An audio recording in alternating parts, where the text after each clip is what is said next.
जय गुरुदेव। परम पुरुष गुरुदेव जी, जय गुरुदेव नाम। अलख यगम की पार में स्वामी तुम्हें प्रणाम। कोटि कोटि करु वंदनाय रब खर प्रणाम। चरण कमल बिसरू नहीं, जय गुरुदेव नाम। आप सभी प्रेमी भाई बंधुओं, माता पिता, नारे बच्चे बच्चियों, सबको सादर जय गुरुदेव।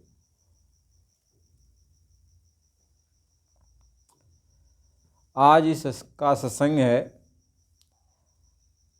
दरिया साहिब जी की वाणी है, शब्द है। दरिया साहिब जी महाराज कह रहे हैं कि भीतरी मैल चहलिकी लागे, भीतरी मैल चहलिकी लागे, ऊपर तन का धोवी हूँ।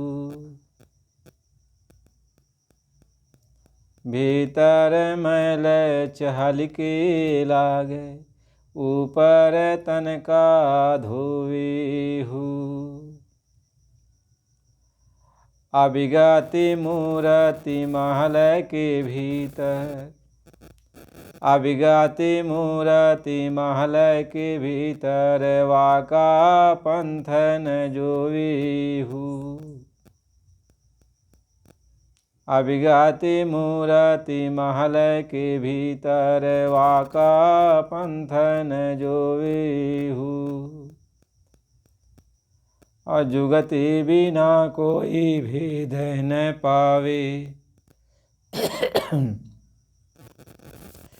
जुगति बिना कोई भेद न पावे, साध संगति का गोवे हो।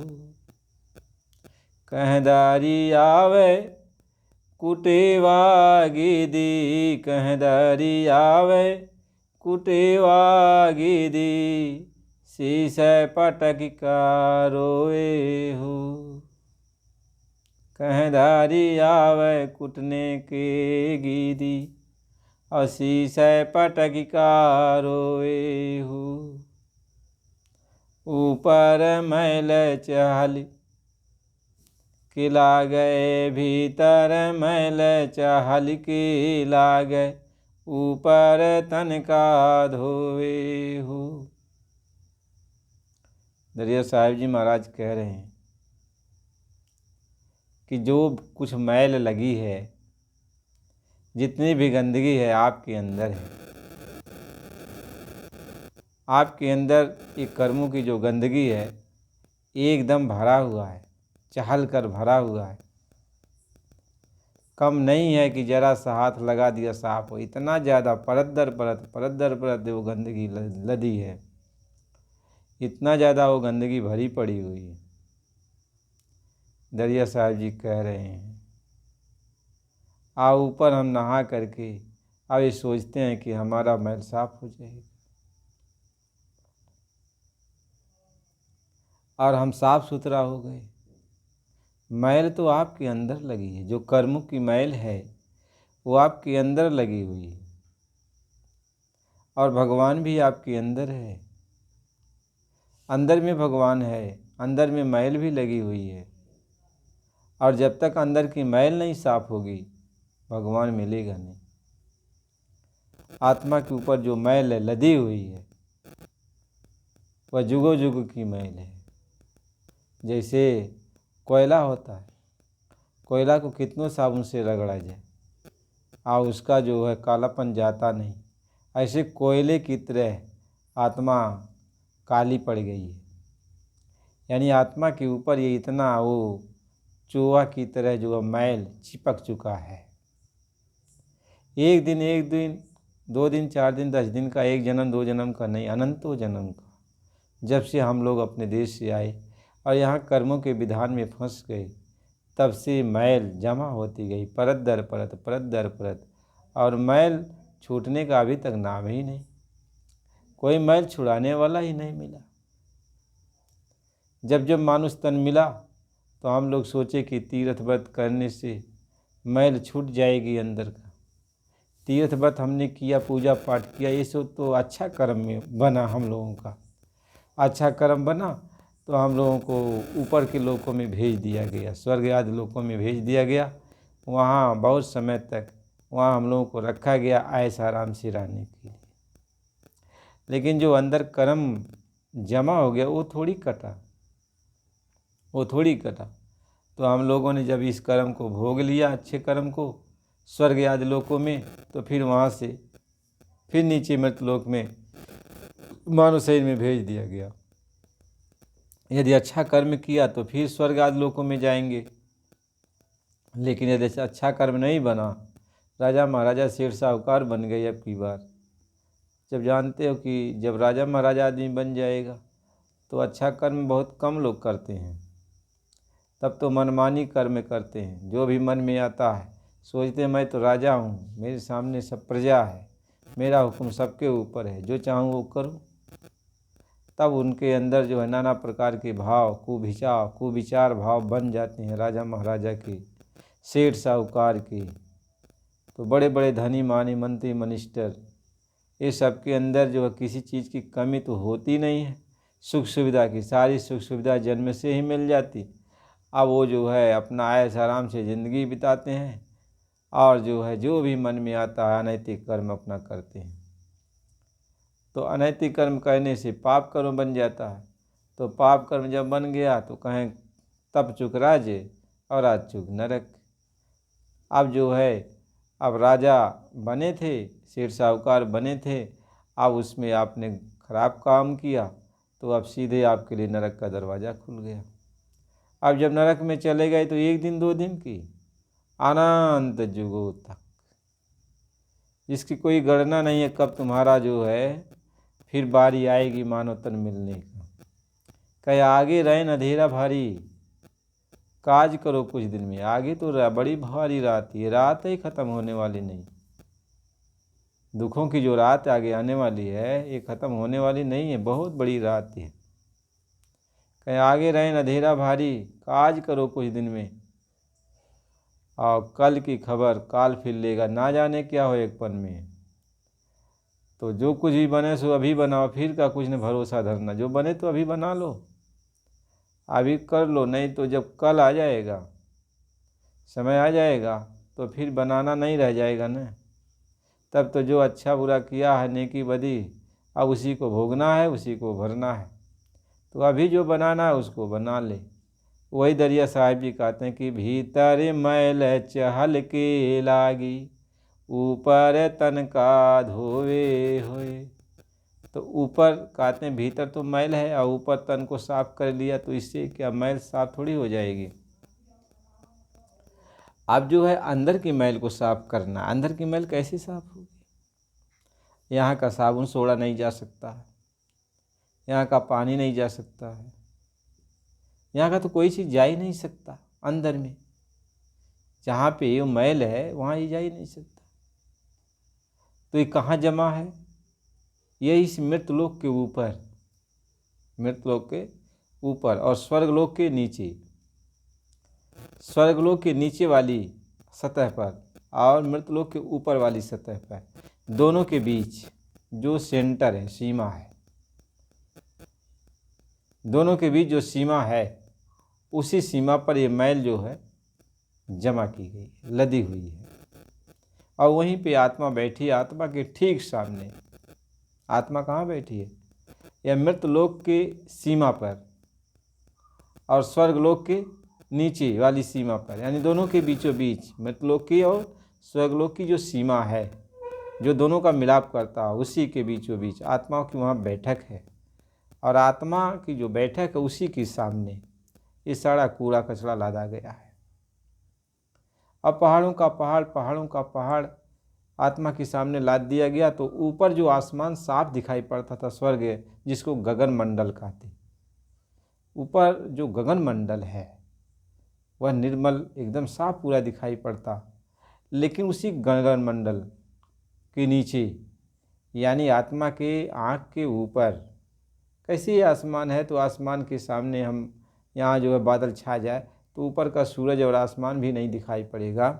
ऐसे आत्मा की बैठक जिधर जहाँ पर है और आत्मा का आसमान ऊपर जो है उसी आसमान पे बादल जैसा एक कर्मों का बादल छा गया। एक कर्मों का बादल छा गया, इतना घनघोर काला बादल छा गया है कर्मों का कि ऊपर का जो गगन मंडल जो प्रकाशित है वहाँ जो है सूरज उगने की ज़रूरत नहीं है, वहाँ अपने आप वो प्रकाशित है। तो वहाँ सूरज के द्वारा प्रकाश नहीं होता, अपने आप वो प्रकाशित है। तो वहाँ आत्मा की आँख के सामने अंधेरा छा जाता है, केवल वह कर्मों का बादल है। वही कर्म छंट जाएं, कर्म साफ हो जाएं तो ऊपर सामने एकदम फक उजाला है, उजाला है।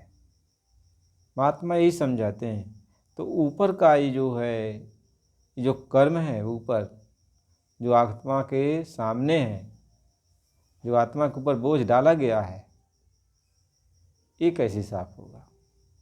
बस मानव तन इसीलिए मिला कि उसी पाप कर्मों को, उसी पुण्य, उसी जो कर्म का बोझ है अच्छे बुरे कर्मों का, जो पहाड़ का पहाड़ है जो लदा हुआ, इसी को तुम्हें साफ करना है।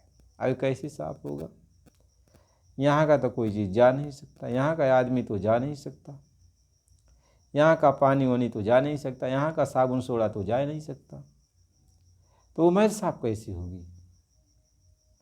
और मैल इस तन में ही साफ होना है। तो महात्मा बताते हैं आगे, वो इसीलिए लिखते हैं कि अविगति मूर्ति महल के भीतर, अभिगति मूर्ति महल के भीतर वाका पंथ ना जोवे हो। कहते हैं वो मालिक का जो मार्ग है अंदर है और मालिक अंदर बैठा हुआ है, अंदर महल में बैठा हुआ है, मार्ग अंदर है और उसका मार्ग तुम्हें मिल नहीं रहा है। क्यों? ये अंधेरा छाया हुआ है, कर्मों का अंधेरा छाया हुआ। तो कर्मों का अंधेरा साफ कैसे होगा? कहीं जोग जुगत बिना भेद न पावे, जोग जुगत बिना भेद न पावे, साध संगति का गोवे है। बिना जोग जुक्ति की, यानी बिना साधु महात्मा की, बिना उनकी संगत की, जब तक संत महात्मा नहीं मिलेंगे तब तक यह जुक्ति कोई बताने वाला भी नहीं मिलेगा कि कैसे अंदर में जाया जाता है, कैसे अंदर की मैल साफ की जाएगी। बिना साधु महात्मा के, बिना साध संगत के, बिना संतों महात्माओं के यह युक्ति कोई जानता भी नहीं है कि कर्म कैसे साफ होगा। तो इसको साफ करने के लिए संतों के पास जाना पड़ता है।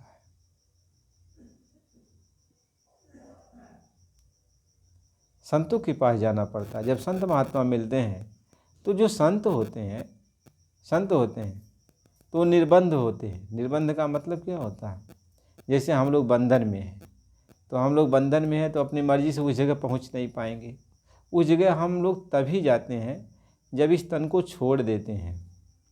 इस तन को अंतिम समय में जब छुड़ाया जाता है तब हम लोग उस जगह पहुंचते हैं जहाँ पे कर्म लदा हुआ है,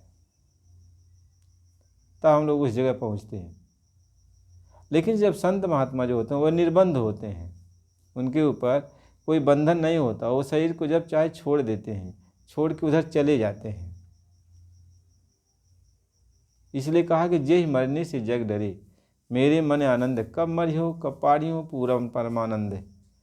कहते हैं कि ऐसा कवि साहब जी महाराज लिखते हैं कि ऐसा मरना कब मरे, दिन में 100 बार। कहते जब इच्छा कहती है तब शरीर से निकल जाते हैं और चले जाते हैं जहाँ हमको जाना है। तो जब ऐसे संत महात्मा मिलते हैं जो अंदर जाते हैं, जिनके ऊपर कोई बंधन नहीं है शरीर को छोड़ने का, वही शरीर को यहाँ पड़ा रहता है, शरीर वो चल जाते हैं, अंदर चल जाते हैं, तो वो अंदर जाते हैं और निर्बंध होते हैं। वो संत महात्मा निर्बंध होते हैं, उनके ऊपर कोई बंधन नहीं होता, किसी लोक का कोई बंधन नहीं होता है। जिस लोक में जब चाहे तब पहुंच जाते हैं। तो वो संत महात्मा जो है आपके भी अंदर, दूसरे के अंदर, तीसरे के अंदर, नहीं सभी जीवों के अंदर जहाँ उनकी मैल जमा वहाँ वो पहुँच जाते हैं। सब जगह वो आते जाते हैं। इसलिए कहा वाल्मीकि नारद घट जोनी, निज निज मुख ही बतावें होनी। कहती है घट जोनी यानी अंदर का ये वर्णन किया जाता है कि वाल्मीकि जी अंदर और नारद जी अंदर, यानी जो अंदर में आते जाते हैं उन्हीं को बालम धन एक, यानी एक ही वो मालिक है। वो अंदर में आता, जो अंदर में जाता है वो कौन है? वही वाल्मीकि है, यानी वो मालिक है। नारद जो अंदर में आता जाता है, यानी नारद का मतलब होता है कि कोई भी काम रद्द नहीं हो सकता, खराब नहीं हो सकता है जब जीव अंदर आने जाने लगता है, वो नारद है। यानी रद्द तो कुछ हो ही नहीं सकता। वही कहा कि भाव कुभाव अनक आलसों, नाम जपत मंगल दिशि दसों। यानी हमेशा जब नारद मिल गए तो समझ लो अब मंगल है, यानी नाम मिल गया तो अब मंगल है तुम्हारा। नारद का मतलब होता है नाम। नारद जब भी किसी को मिलते हैं उसको भगवान का नाम बता देते हैं, नाम को पकड़। तो नारद का मतलब होता है नाम मिल जाए तो मंगल ही मंगल है, अब मंगल ही मंगल है। महात्मा इस बात को समझाते हैं। तो नारद जैसे, वाल्मीकि जैसे जो अंदर में आते जाते हैं, वो जब संत महात्मा मिल जाते हैं तो अंदर में वो जाकर कर्मों की जो मैल है उसको वो साफ करते हैं। इसलिए जो संत महात्मा होते हैं वो अंतर और बाहर दोनों तरफ से आपकी सफाई करते हैं। बाहर तो समझा बुझा करके, सेवा करा करके, भक्ति करा करके, प्रेम प्यार करा करके, जो बाहर से मैल साफ करने की होती है, आपके तन की मैल, मन की मैल, बुद्धि विचार मन सबको उस साफ बाहर से साफ कर देते हैं। लेकिन जो कर्मों की मैल जो जमा है, इस मैल को अंदर जा करके कहीं गुरु धोबी शिष कापड़ा, साबुन सिरजनहार, सूरत शिला पर धोइए निकसी रंगपार। यानी वह समय गुरु अंदर में धोबी का काम करता है, यानी सूरत जिस स्थान पर बैठे शिला बनकर, उसी जगह वो गुरु जाता है और सूरत के सामने ही वो पहाड़ उसके कर्मों का लदा हुआ है। अब वहाँ वो गुरु जा करके ऊपर से जो है गंगा की धारा आती है, जिसको अनहद धुन कहते हैं, शब्द धुन कहते हैं, नाम धुन कहते हैं। वह गंगा की धारा, वह धुन ही है जो उस पर पड़ती है, वह धारा है। इधर से गुरु अंदर जाता है, नाम का साबुन सोडा लगाता है, उसको गीला करता है, ऊपर से पानी आता है, यानी शब्द धुन उतरती है, नाम धुन उतरती है। तो ऐसे सद्गुरु रगड़ता है, नाम रूपी साबुन से रगड़ता है सद्गुरु अंदर में, और रगड़ता ऊपर से पानी गिरता है धुन का। तो इस मैल जैसे जैसे साफ होती है, कहते हैं निश्चय रंगा पार। कहें गुरु धोबी शिष कापड़ा, साबुन सिरजनहार, और सूरत शिला पे धोइए निश्चय रंगा पार। तो इस तरीके से सद्गुरु अंदर जाके वो धोता है। जब तक सद्गुरु अंदर जाके धोएगा नहीं तो मैल कौन से साफ होगा? आत्मा तो धो नहीं सकती अपने आप, आत्मा तो धो नहीं सकती, क्योंकि आत्मा के सारे हाथ पांव तो इस शरीर में बंध गए हैं, इसलिए आत्मा धो नहीं सकती। आत्मा अपने शरीर से इस तेजना को निकाल नहीं सकती है। यही आत्मा के हाथ पांव हैं जो शक्तियाँ यहाँ पिरो दी गई हैं, 9 दरवाज़ों की यदि पूरे संसार में बिखेर दी गई हैं। शरीर के रग रग में आत्मा की शक्ति बांध दी गई है, तो आत्मा तो धो नहीं सकती। आत्मा तो वहाँ बैठी है, लेकिन उसके हाथ, उसके ख्याल सब नीचे की तरफ चले आए। इसलिए गुरु जो है अंदर में जाकर, अंदर में जब नाम देता है, नाम से आपको जोड़ता है, आपके ख्याल ध्यान को नाम से जोड़ता है, भगवान से जोड़ता है, तो अंदर में जा कर के गुरु आपको साफ करता है। तो कहते हैं सूरत शिला पर धोइए निश्चय रंगा पार। तो आज सूरत जो है यह शिला बन गई है, तब सद्गुरु उसको धोते हैं, साफ करते हैं, और साफ करके तब वो निर्मल करते हैं आत्मा को। वही कहते हैं दरिया साहिब जी महाराज कि जब तक जोग जुक्ति नहीं मिलेगी, बिना जुगत कोई भेद न पावे, साध संगत का गोवे हो। जब तक शांत महात्मा नहीं मिलेंगे, जुक्ति से वो जब तक उस चीज़ को मतलब तुम्हारे मैल को साफ नहीं करेंगे, तब तक तुम्हारा काम कैसे होगा? नहीं हो सकता है। आत्मा इस बंधन से निकल नहीं सकती है। इसलिए संत महात्मा इस बात को समझाते हैं। कह दरिया कुटने की गिरी और शीश पटक का रोवे हो। अब एक दरिया साहब जी कहते हैं, जब तुम्हें संत महात्मा नहीं मिलेंगे तो तू बाहर जैसे तीर्थ करता, व्रत करता, उपवास करता, ये क्या है? एक गिद्दी है, ये बकला है। इसको कूटने से तुम्हें अंदर की चीज़ खाने वाली तो नहीं मिल सकती न। उसको कूटते रहो तो अंदर की चीज़ खाने को नहीं मिलेगी। वही फोकला, तो फोकला से तो क्या तुम्हारा पेट भरने वाला है? तो शीश पटक कर रोवे हो। तो अंत में शीश पकड़ के रोना ही तो पड़ेगा, क्योंकि इतना परिश्रम किया, उसको गोदने में कुछ तुम्हें मिला नहीं, कूटने में कुछ मिला नहीं, इतना पूरा जीवन ऐसे बिता दिया। तो महात्मा इसी बात को समझाते हैं, महात्मा इसी बात को समझाते हैं। इसलिए प्रेमी भाई बहनों, इसके आगे का सत्संग आपको अगली वीडियो में मिलेगा। चैनल को लाइक सब्सक्राइब कर दीजिए, फिर आपको अगला सत्संग मिलेगा। जय गुरुदेव।